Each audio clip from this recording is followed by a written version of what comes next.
salut tous, salut à mes fans, salut à bandeko tu oyo bazuli baku malamu ya kolanda nga na ngomba oyo bandeko na bino mafina etumba abanti so na bokominga lelo basali vidéo oyo parce que trop c'est trop, faut comprendre, trop c'est trop polémique neti nga boye na mai ya misu lisusu te ya kobanda kolenda kaka nazeba te pourquoi tozokomana, pourquoi biso bakongolais tolingani te, non, non sens, non sens eza nini eloko nini yango esilaka te, nani azoboma nani akotika libanga na moto aza te, moto alobaki o ngai ndenge otika libanga na moto aza te mpona namoni te na ndenge asolo mpenza, na ndenge asolo tozala bato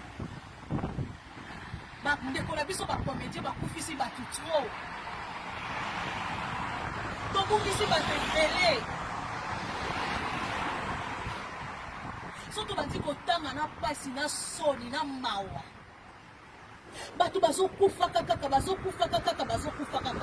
nani azoboma nani mpona intere ya nani mpona likambo nini po esala nini mais toza quand même gentil moi biso nasali vidéo oyo parce que natali ndeko nanga ada kolobaka na poisson na nzoto na nzambe likambo nini na bana bati non kitoko esuke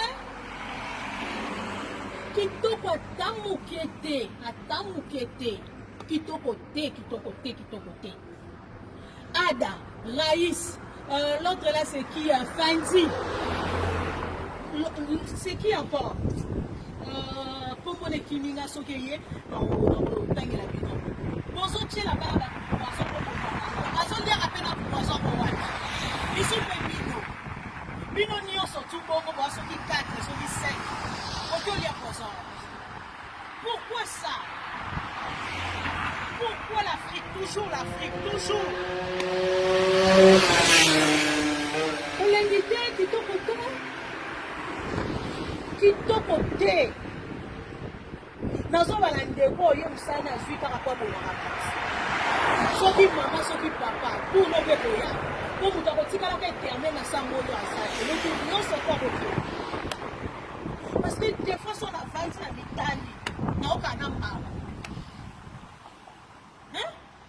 Soto sili biso nyonso tu nani akobetela nani maboko nani akotala nani akosunga nani soka kwei mpona kokele tozaka bato to réfléchir soki pesaka na bino moko bacomédien botika kobomana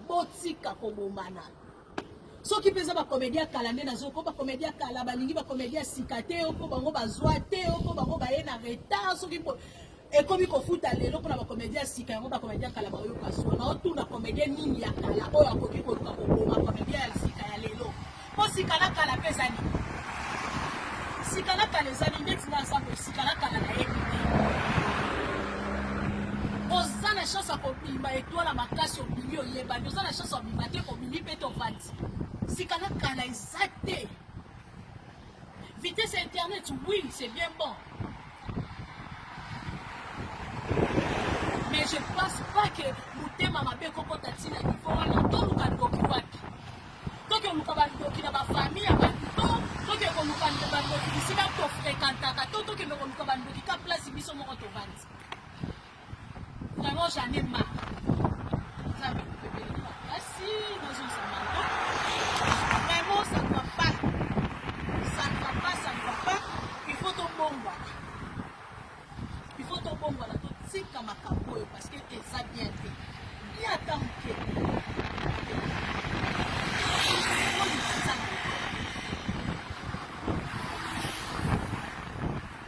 tolinga nzambe totika basale black totika koboma olibisanga malili na bolaka po mwa moye maki epu sikoyo malili eye mpenza nakoka sote tolinga totika kobomana pe totika kolingana balobi l'union fait la force musapi moko esokolaka elongi te il faut misapi nyonso esangana po esokola elongi tosimbana mboka ezana na makambo tozoluka mboka evanda tozoluka kini ekota soki tozoba changement de mentalité tobanda mpe nanu kochange mpe mitema nanu mpo mentalité yango toza nango ka ya koliana afriki bandoki baninga bazotonga baavion bino bozobomaka ntongo baninga bazotonga bandako mindele bazotelemisa bino bozotongana tokeli bosongeleka vraiment tolingana merci beaucoup je vous aime